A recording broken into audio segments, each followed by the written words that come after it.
কুচ্চাটারে আর হইলো দুইটা শিং মাছের বাচ্চারে। অ্যাকোরিয়ামে যে একটা গ্লাস আছে পাত্র, যে একটা ছোট একটা ইয়ের মতো কলসির মতো গ্লাসের, তো এর একটা কিনে এনে ওই মাছগুলি এই কুচ্চাটারে আর শিং মাছটারে পালুম। আজকে যাইতেছে যে মাছ ধরতে, হাতে স্ট্যান্ড আর হইলো যায় এই পাতি বালতি আর হইলো যায় একটা এই গামলা বোল। মাছ ধরার ভিডিওটা ওই লগা করে রাখতে হবে, এই কারণে ওই লোকে লইয়া যাইতেছি। আর মাছ ধরাটা তো বিশাল বড় ইয়া না, ছোট একটা ঘর গাত্তা, এই গাত্তা ভিতরে ধরুন এই খালি কি মাছ পাওয়া যায়।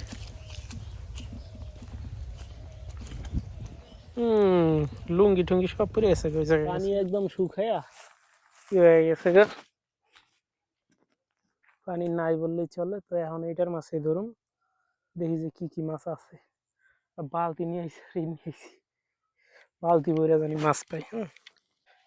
বিসমিল্লাহ বললে নামতে হবে এখন, এটা একটু সরাইয়া দিই। বিসমিল্লাহির রহমানির রহিম, আল্লাহর বরকত আসে।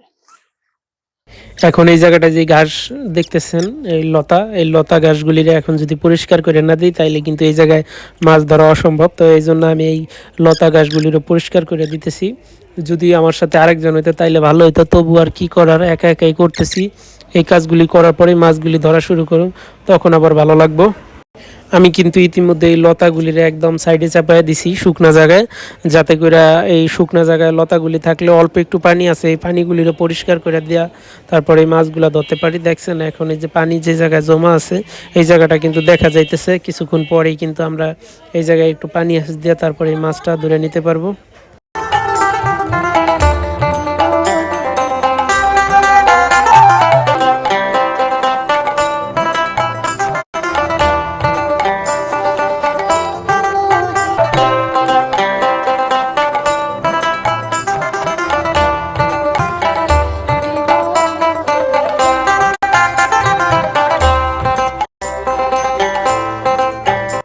যতটুকু পানি আছে এই পানিগুলি এসে একদম গাছের গোড়ায় দিয়ে দিচ্ছি। অবশ্য সাইডেই তো দেখাইছিলাম আপনাদের আরেকটা ভিডিওতে যে টমেটো চারা, বেগুন চারা, তারপরে মরিচ চারা এইগুলি লাগাই দিছি। তো এই জায়গায় পানিটা দিয়ে দিছি ওই জায়গাতে। তো এখন দেখি যে কি কি মাছ পাওয়া যাবে, এখন ধরার চেষ্টা করব। এই যে কিছু কিছু মাছ আছে, তো একবারে নাই যে এমন না। তো আবার একটু দেখি যে পানি হয়েছে, এইগুলো আবার একটু হিসে নিতেছি। আসলে এই এই জায়গার মাছগুলি যদি আরও আগে ধরতাম তাইলে অনেক পরিমাণে মাছ পাওয়া যেত। এখন যেহেতু অল্প পরিমাণে পানি আছে আর অল্প একটু জায়গায় আর কি গর্ত করা, যেই জায়গায় এই জায়গাটাই আছে, যদি আরও পানি থাকতো তাহলে আরও অনেক ভালো মাছ পাওয়া যেত। আমি এখন ধরতেছি, আপনারাও দেখতে থাকেন, তাহলে আপনাদের সেই ছোটোবেলার মাছ ধরার কাহিনী, ছোটোবেলা যে মাছ ধরতেন এটাও মনে পড়ে যাব। দেখতেই থাকুন। দেশ এবং দেশের বাইরে থেকে যারা দেখছেন অবশ্যই ধৈর্য ধরে দেখুন, ভালো লাগবে।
এই যে আজকে এই যে মাছগুলি পাইছি, একের মাছ।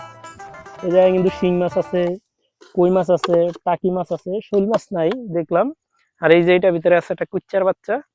তো সামনে একটা কাজ করুম, আমাদের সামনে একটা কাজ করুম যে এই মাছগুলি রে এই তো এইগুলি রে খাই ফেলামো। আর এই সামনে এই যে কাজটা হইলো যে এই কুচ্চাটা রে আর ওই লোক দুইটা শিং মাছের বাচ্চারে অ্যাকোরিয়ামে যে একটা গ্লাস আছে পাত্র, যে একটা ছোট একটা ইয়ের মতো কলসির মতো গ্লাসের, তো আর একটা কিনে এনে ওই মাছগুলি এই কুচ্চাটারে আর শিং মাছটারে পালুম।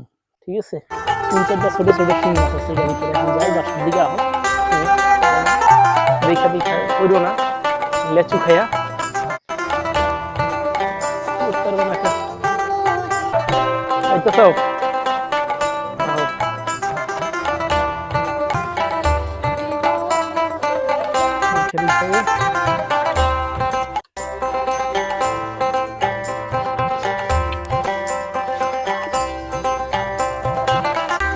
দা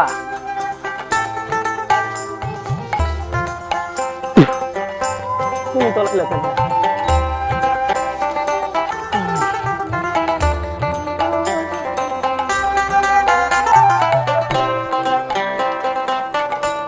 কোনটা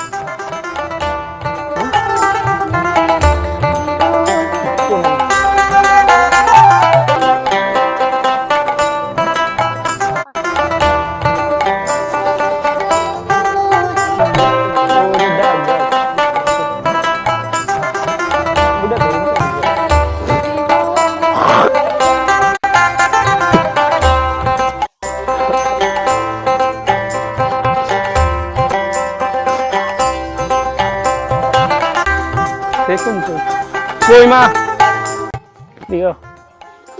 হ্যাঁ এই যে ধরে লইছি, ভালো মাছ হয়েছে। যদি বড় মাছ একটাও পাইনি, বড় মাছ একটাও পাইনি। আরো এক সপ্তাহ আগে যদি ধরতাম হলে আরো 3 বালতি পাইতাম।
আলহামদুলিল্লাহ আলহামদুলিল্লাহ মাশাআল্লাহ, দেখেন যে কতগুলি মাছ পেয়েছি সেই ছোট্ট একটা ডোবার ভিতরে, কতগুলি মাছ পেয়েছি, অনেক ভালো লাগছে আমার কাছে। এই যে দেখেন আমি আরেকটা বোতল নিয়ে নিয়েছি, বোতল নিয়ে এই বোতলের ভিতরে পানি দিতেছি।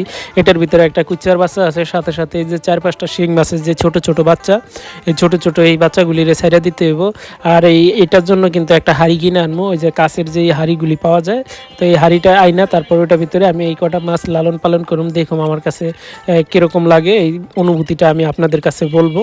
অবশ্যই আপনারা ভিডিওটা দেখবেন তখন।